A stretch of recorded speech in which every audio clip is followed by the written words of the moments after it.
남자가 이 세상에 태어나서 3번을 운다 그래요. 남자가 언제 우느냐? 첫 번째로 태어났을 때 운다 그래요. 두 번째 언제 우느냐? 사귀던 애인과 헤어질 때 운다 그래요. 마지막 3번째 언제 우느냐? 부모님이 돌아가셨을 때 운다 그래요. 여자가 이 세상에 태어나서 3번 남자를 향하여 칼을 간다 그래요.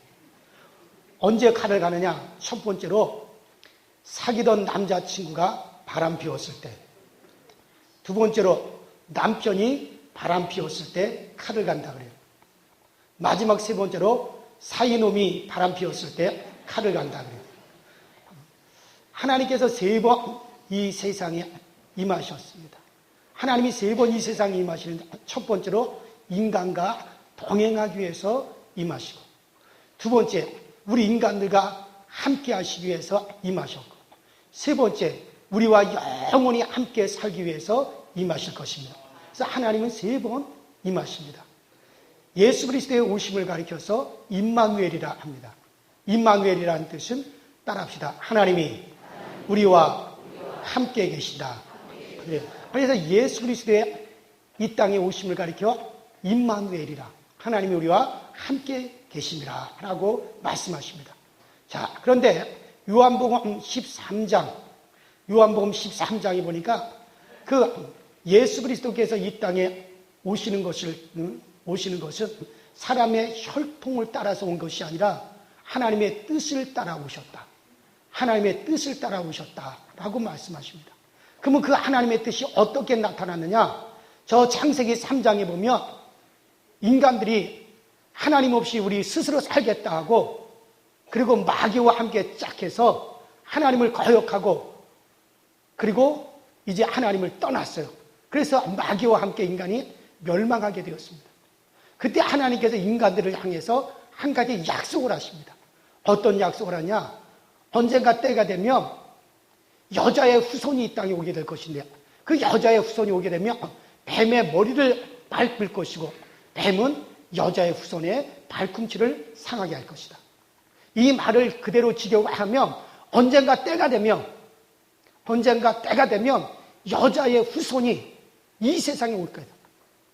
여자의 후손이 이 세상에 오게 되면, 그러면 인간들을 갖다가 죄악에 빠뜨리고 하나님과 결별시킨 마귀를 심판하고, 마귀의 머리를 밟고, 그리고 인간들을 그 사망에서, 죄에서 인간들을 건져내게 될 것이다.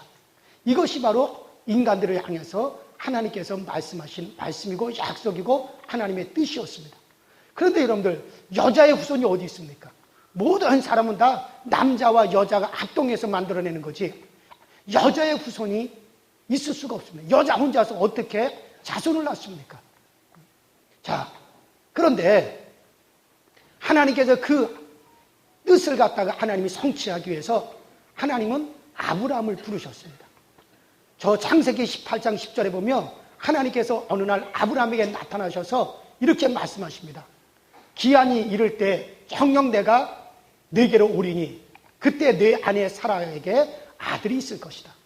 이 말씀을 또한 그대로 원문 그대로 직역하면, 아브라함아, 언젠가 때가 되면 나 하나님이 너 아브라함으로 말미암아 너 아브라함의 후손 중에 한 사람으로 이 세상에 육신이 있고 오게 될 것이다. 그러면 그것에 대한 증거가 뭐냐? 내 아내 사라가 내년 이맘때 아들을 낳을 것이다. 이렇게 말씀하셨어요. 그러면 그가 바로 그 아브라함의 후손으로 오실 그분이 누구시냐? 저 창세기 22장 17절에 이렇게 말씀하셨습니다. 그가 오면 바로 대적의 문을 밟을 것이다. 바로 대적의 문을 밟을 것이라는 말이 무슨 말입니까? 바로 인간들을 죄악으로 빠뜨리고 인간들을 죄로 말미암아 인간들을 유혹해서 죄악에 빠뜨려 죄로 말미암아 멸망하게 만든 그 마귀를 심판하고 인간들을 거기서 건져낼 것이고, 그때 인류가 그런 말미암아 복을 받을 것이다. 이것이 하나님께서 아브라함에게 약속하신, 그래서 하나님의 뜻인 언젠가 때가 되면 여자의 후손이 오게 될 것이고, 그때 마귀를 심판하고 우리를 죄에서 건져낼 것이다 라고 하는 그 하나님의 뜻이 아브라함에게 그대로 아브라함을 통해서 하나님께서 그 뜻이 아브라함에게 안착이 되었고, 그리고 아브라함의 가정에 그 하나님의 뜻이 흐르게 되어졌어요. 그래서 아브라함은 바로 그 약속을 받았습니다. 그러면 그 약속이 이루어진 것에 이루어진다라고 하는 증거가 무엇이냐? 내년 이맘때 네 아내 사라가 너에게 아들을 낳을 것이다. 여러분, 그때 당시 아브라함의 나이가 100세입니다. 사라의 나이가 90세입니다. 100세가 된 할아버지와 90세가 된 할머니가 아이를 낳는다는 것은 불가능한 겁니다. 이미 사라의 경수가 끊어지고 그 태는 말라 비틀어졌습니다. 아브라함은 기력을 상실했습니다. 그런데 하나님의 뜻이 바로 아브라함 너를 통해서 성취가 된다라고 하는 증거로서 내년 이맘때 내 아내 사라가 아들을 낳을 것이다. 그래서 이 아브라함과 사라가 자식을 낳는다는 것은 고목나무에서 꽃을 피우는 것보다 더 어려운 것입니다. 결코 있을 수 없는 일입니다. 그러나 아브라함은 그 하나님의 뜻이 성취된다라고 그것을 간절히 바랬고, 그 하나님의 뜻이 성취된다라고 하면 그 증거가 반드시 나타날 것인데, 그 증거가 무엇이냐? 내 아내 사라가 내년 이맘때 아들을 낳는 것이다. 그래서 아브라함과 사라는 정말 수태하기를 힘썼습니다. 자식 낳기를 힘썼습니다. 드디어 정말 기한이 이뤘을 때 1년 후에 그 사라가 아들을 낳았어요. 그 사라가 낳은 아들을 이름이 뭐죠? 이삭입니다. 그래서 이삭은 바로 약속의 자손이죠. 약속의 자손입니다. 그래서 아브라함은 정말 하나님의 그와 같은 뜻이 내 가정을 통해서, 내 후손을 통해서 반드시 성취된다. 하나님이 육신을 입고 이 땅에 오셔서 온 인류를 죄악에서 건져내실 것이다. 그래서 온 인류가 그런 말미암아 복을 받을 것이다. 그 하나님의 뜻이 반드시 성취된다. 이루어진다. 그것에 대한 증거가 내 아내 사라가 자식을 낳는 것이다. 아브라함이 기다리다 드디어 자기 아내 사라가 드디어 잉태하여 아들을 낳게 되었습니다. 그가 바로 이삭입니다. 그래서 요한복음 8장 56절에 보면 예수님께서 이렇게 말씀하셨습니다. 너희 조상 아브라함이 나의 때 볼 것을 기뻐하고 또 즐거워하다 드디어 보고 기뻐하였느니라. 언제 아브라함이 예수를 보았습니까? 언제 아브라함이 예수 그리스도의 때를 언제 보았습니까? 바로 아브라함이 그 아들 이삭이 태어나는 것을 보는 순간 그는 바로 예수를 본 겁니다. 바로 이삭이 태어났다라고 하는 건 뭡니까? 도저히 낳을 수 없는 상황에서 100세가 된 아버지, 90세가 된 할머니가 어떻게 아이를 낳을 수 있습니까? 근데 아이를 낳은 것을 통해서 아하, 이 아이가 태어났으니 바로 그 하나님의 뜻이 성취가 되어서 반드시 때가 되면 이제 아브라함의 후손 중에 한 사람으로 하나님이 육신을 입고 이 땅에 오시겠구나. 그가 오면은 인류를 죄에서 건져내시겠구나. 그런 말미암아 온 인류가 복을 받겠구나.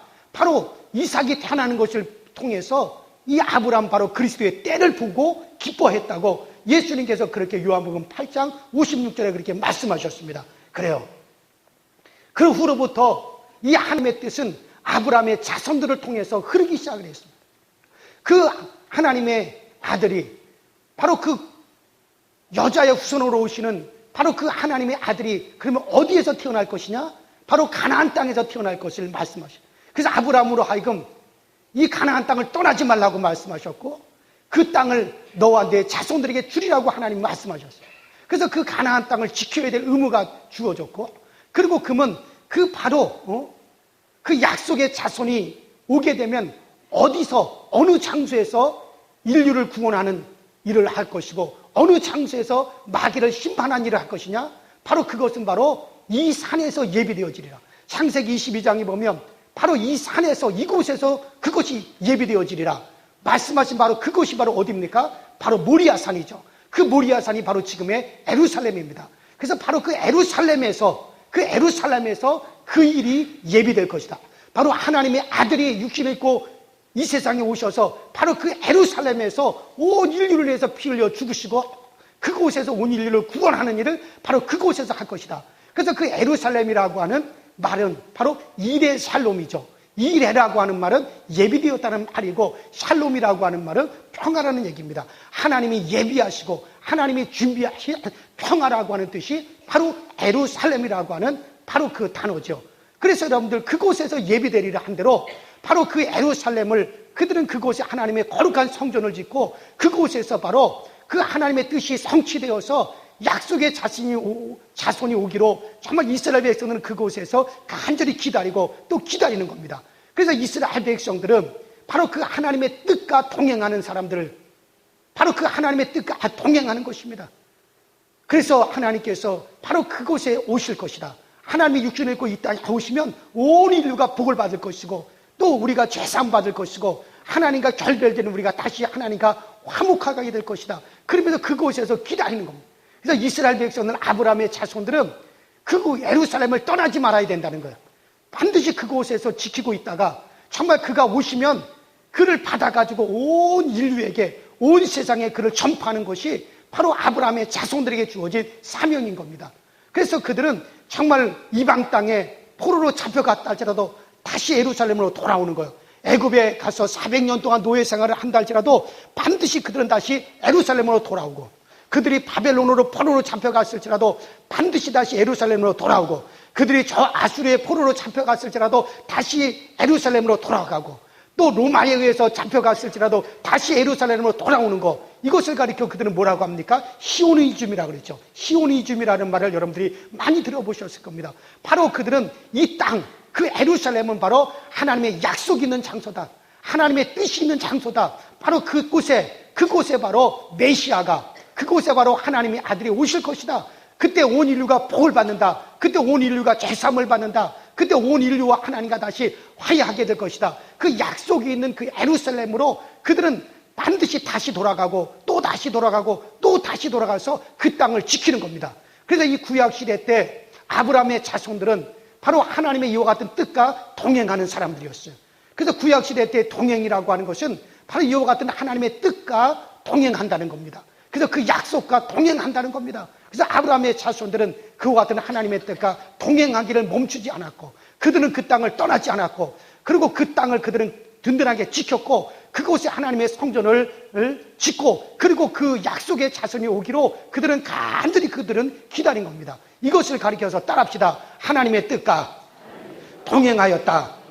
그래요. 바로 하나님의 뜻과 동행했다는 겁니다. 여러분, 다윗은 바로 그런 하나님의 뜻과 동행을 했습니다. 다윗은 바로 정말 이스라엘이 이방 사람들에게 빼앗겼던 그 가나안 땅을 다시 그는 수복하고 그 땅을 다시 되찾고 바로 그 약속의 장소인 그 예루살렘에 하나님의 성전을 짓고 그리고 그가 오시기를 간절히 기다리면서 정말 그 뜻과 동행했습니다. 그래서 이 마가복음 12장 36절에 보면 다윗이 성령에 크게 감동이 되어서 그가 말하기를 주께서 내 주께 말씀하시기를 내 원수를 내 발등상에 그 발등상에 두기까지 너는 내 우편에 앉았으리라. 다윗은 바로 앞으로 오실 그 약속의 자손을 가리켜서 주라고 그 그리스도를 주라고 그렇게 표를 했다는 겁니다. 그래서 바로 이와 같은 하나님의 약속과 하나님의 뜻과 동행했던 그 다윗을 하나님이 복주시고 그 다윗을 통해서 하나님은 큰 일을 이루셨던 것이고 또 모세도 마찬가지입니다. 모세도 바로 이와 같은 하나님의 뜻이 바로 아브라함의 자손에게는 바로 이와 같은 하나님의 뜻이 흐르고 있기 때문에 그 모세는 애굽에서 430년 동안 노예살이하고 종살이하고 있던 아브라함의 자손들을 이끌어서 애굽에서 나와서 가나안 땅으로 이끌어간 겁니다. 왜 가나안 땅으로 이끌어갔습니까?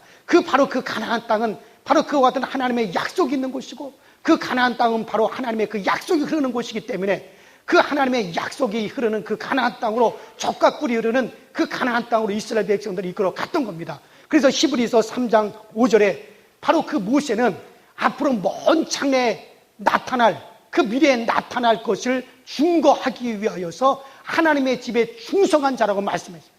바로 앞으로 미래에 나타날 하나님의 아들을 그를 증거하기 위해서 모세는 하나님의 집에 충성했다고 그렇게 말씀하고 있습니다. 이와 같이 모세 또한 이와 같은 하나님의 뜻과 동행을 했기 때문에 그 모세를 하나님께서는 복주시고 그 모세를 통해서 하나님 그 놀라운 일을 하셨던 겁니다. 그래서 구약시대 때 바로 하나님과 동행했다라고 하는 것은 하나님의 뜻과 동행을 했다는 것. 바로 이와 같은 하나님의 뜻과 동행을 했다라고 하는 것이 구약시대 때 하나님과 동행했다는 말입니다.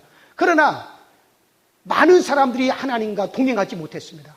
이스라엘 백성들 중에서도 소수의 사람들만 바로 그 하나님의 뜻이 있다라고 하는 거, 그 하나님의 뜻이 바로 아브라함의 자손들에게 흐른다라고 하는 걸 알고, 바로 언젠가 그 메시아 하나님의 아들이 육신을 입고 이 세상에 오신다는 것을 알고 그것을 준비하며 그 뜻과 함께하고 그 뜻과 동행했던 사람들이 바로 구약시대 때 바로 그들을 가리켜 하나님과 동행했다라고 그렇게 말을 하는 겁니다.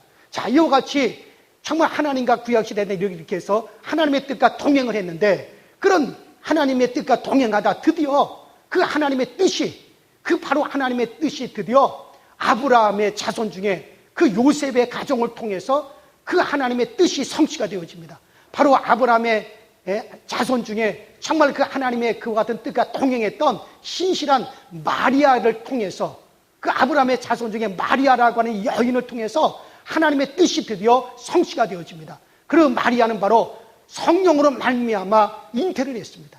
성령으로 말미암아 그가 결혼하기 전에, 남자를 알기 전에 성령으로 말미암아 그가 잉태하여 바로 드디어 하나님의 아들이 이 세상에 오시게 됩니다. 바로 하나님의 아들이 오심을 가리켜서 이제 오늘 본문에 뭐라고 말씀하십니까? 보라, 처녀가 잉태하여 아들을 낳으리니, 따라합시다. 그 이름을 임마누엘이라 하리라. 그래요. 보라, 처녀가 잉태하여 아들을 낳을 것이니 그 이름을 임마누엘이라 할 것이다. 바로 그 임마누엘이라는 뜻이 뭡니까? 하나님이 우리와 함께 계시겠습니다. 하나님이 우리와 함께 계시겠습니다. 그렇습니다. 바로 이 임마누엘, 바로 하나님의 뜻과 동행하다가 그 하나님의 뜻과 동행했던 것이 드디어 바로 마리아를 통해서, 바로 그 하나님의 뜻과 동행했던 마리아를 통해서 성령으로 잉태되어 이 땅에 오셨으니, 바로 그 이 땅에 오신 그 그리스도를 가리켜서 임마누엘이라고 했습니다. 하나님이 우리와 함께 계시겠습니다 라고 말씀하셨습니다. 여러분들, 그러므로 이제는 누구든지 예수 그리스도를 영접하기만 하면, 예수를 믿기만 하면 그 사람 비록 주하든지 그 사람이 잘났든지 못났든지 상관없이 누구든지 예수 그리스도를 영접하기만 하면 하나님은 그 사람과 함께 하시는 겁니다. 그 사람과 함께 하시는 겁니다. 비록 내가 죄인이라 할지라도, 비록 내가 강도여 창녀라 할지라도, 비록 내가 정말 부족한 것이 많다 할지라도, 그가 예수 그리스도가 우리의 구주인 것을 믿고 바로 그 예수 그리스도를 나의 구주로 영접하기만 하면, 예수를 믿기만 하면 하나님께서는 그와 함께 하시겠다는 거예요. 바로 그것이 바로 임마누엘인 것입니다. 여러분들 보세요. 그러면 동행과 함께가 어떤 차이가 있습니까? 동행이라고 하는 것은 쉽게 말해서 1 플러스 1은 뭐예요? 유치원생도 아는 것을 대답을 못해요. 1 플러스 1이 뭐예요? 2잖아요. 마치 여러분들 1 플러스 1이 2가 되는 것처럼 이 동행이라고 하는 것은 하나님과 나와 나란히 같이 간다는 거예요. 동행이라고 하는 건 하나님과 내가 나란히 둘이 함께 같이 간다는 것, 둘이 함께 같이 가는 것을 가리켜서 뭐라고 합니까? 이것을 동행이라고 합니다. 1 플러스 1이 바로 2가 되는 것과 같은 겁니다. 그러면 함께라고 하는 건 뭐냐? 1 곱하기 1은 뭐예요? 그것은 다시 1이 되는 거죠. 이것이 바로 함께입니다. 바로 이 함께라고 하는 것은 하나님이 내 안으로 들어오셔서 나와 하나가 되는 것을 가리켜 함께라고 합니다. 그래서 이 함께라고 하는 것은 하나님과 내가 하나가 되는 것. 그래서 요한복음 14장에 보면 성령이 너에게 임하시면 영원히 너희를 떠나지 아니하고 너희와 함께 있겠습니다. 그래서 여러분들, 함께라고 하는 것은 하나님과 내가 하나가 한 덩어리가 되는 것을 가리켜 함께라고 하는 겁니다. 구약시대 때는 동행이라는 말은 있어도 함께라는 말은 없었습니다.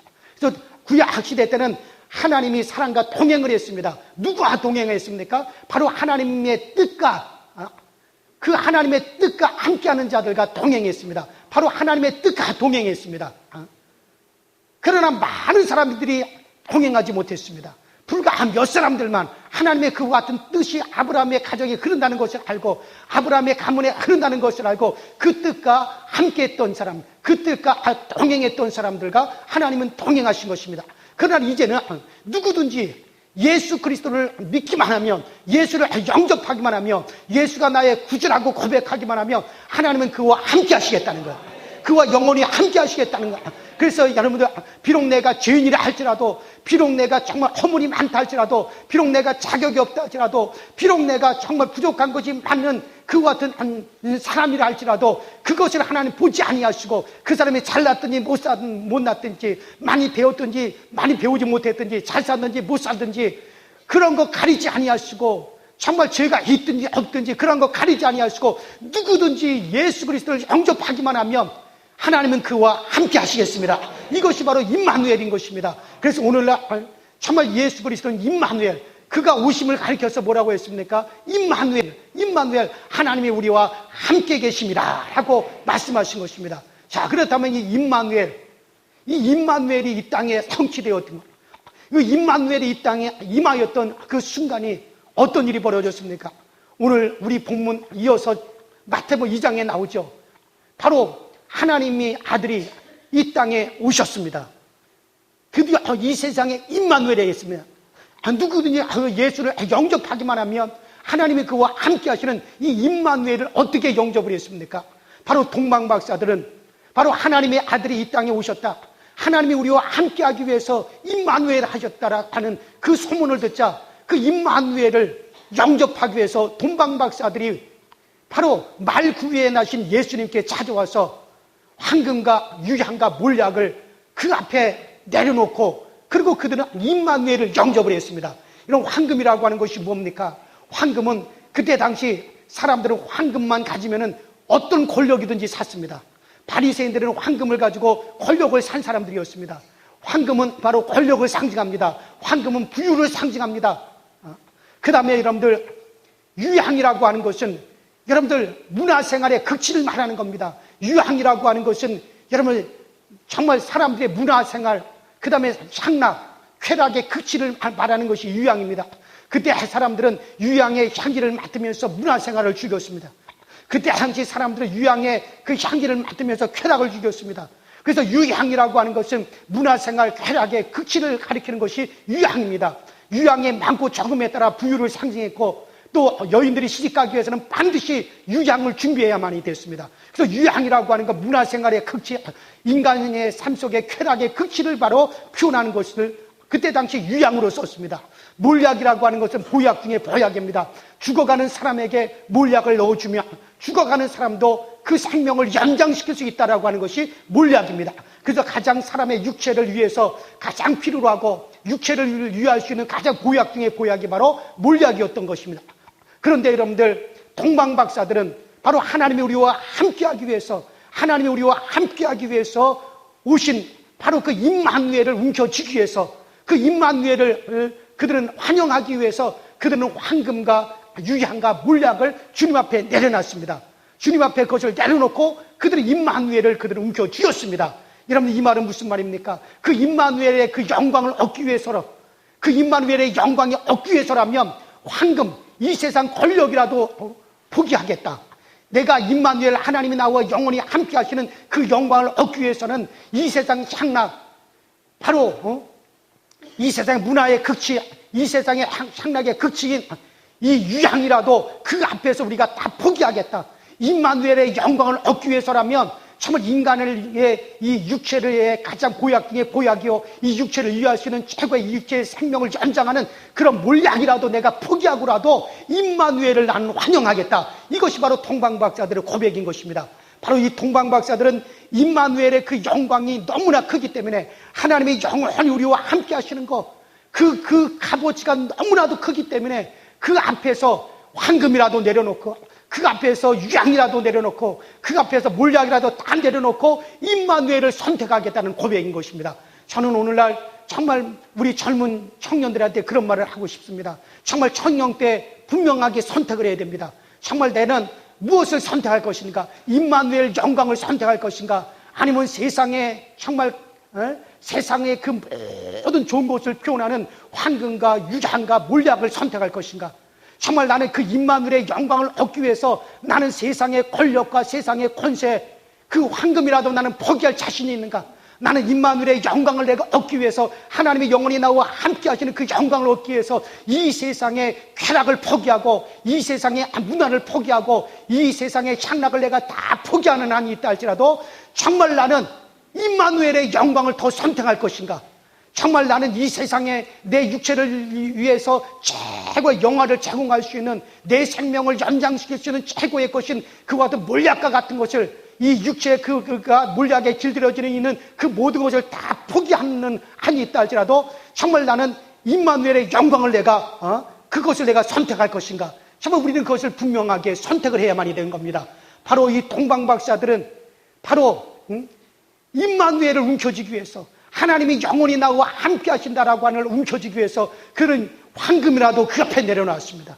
세상의 권력, 세상의 권세라도 그들은 포기하겠다는 겁니다. 그 임마누엘을 얻기 위해서 그들은 세상의 향락과 세상의 쾌락과 그 세상의 문화까지라도 다 그들은 포기하겠다는 겁니다. 임마누엘의 그 영광을 얻기 위해서 그들은 육신을 위해서 그 어떤 좋은 조건도 그들은 다 포기하고라도 임마누엘의 영광을 그들은 얻겠다는 겁니다. 이것이 바로 동방박사들이 예수 그리스도 앞에 나와서 황금과 유향과 몰약을 내려놓고 그 임마누엘을 그들은 바로 영접을 한 것입니다. 오늘날 여러분 우리도 마찬가지입니다. 임마누엘, 하나님이 영원히 나와 함께 하시겠다라고, 하나님이 영원히 나와 함께 하신다라고 하는 이 임마누엘의 영광을 여러분들이 얻기 위해서 정말 세상의 그 모든 것들을, 그와 같은 것을 다 포기할 자신이 있습니까? 정말 세상의 그 모든 것보다도 여러분들은 과연 임마누엘의 영광, 하나님이 나와 함께 하신다라고 하는 이것을 더욱더 소중하게 여기시겠느냐? 무엇을 더 여기겠어요? 임마누엘의 영광을 우리는 선택을 해야만이 되는 겁니다. 그렇다고 내가 동방박사들이 황금과 유황과 몰약을 갖다가 포기한 조건으로 그들이 임마누엘을 갖다 얻은 것은 아닙니다. 그들이 하나님이 나와 함께 하시는, 하나님이 영원히 나와 함께 하시는 그 임마누엘의 영광을 얻고 보니 황금도 그 앞에서는 그 빛을 잃어버리고, 유향도 그 앞에서는 향을 잃어버리고, 몰약도 그 앞에서는 효능을 잃어버렸다는 것. 왜? 그 모든 것보다 정말로 임마누엘의 영광이 더 값지고 더 크기 때문에. 여러분 보십시오. 이곳에 지금 전등불이 들어왔습니다. 이 시절에 전등이 들어와가지고 이 공간이 지금 환합니다. 그런데 여기에 태양빛이 환하게 비치면 이 전등 불빛이 희미해지는 겁니다. 이 전등 불빛이 정말 희미해지고 그 빛을 잃어버리는 겁니다.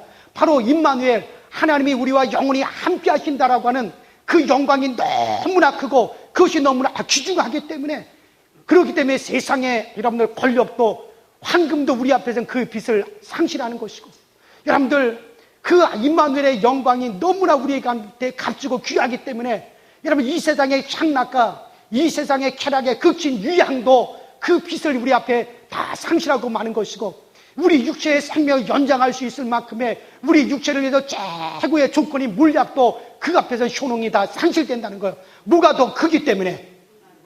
임마누엘의 영광이 너무나 소중하고 크기 때문에 그거 같다는 겁니다. 사랑하는 여러분들, 성탄의 참된 의미는 어디에 있습니까? 임마누엘인 것입니다.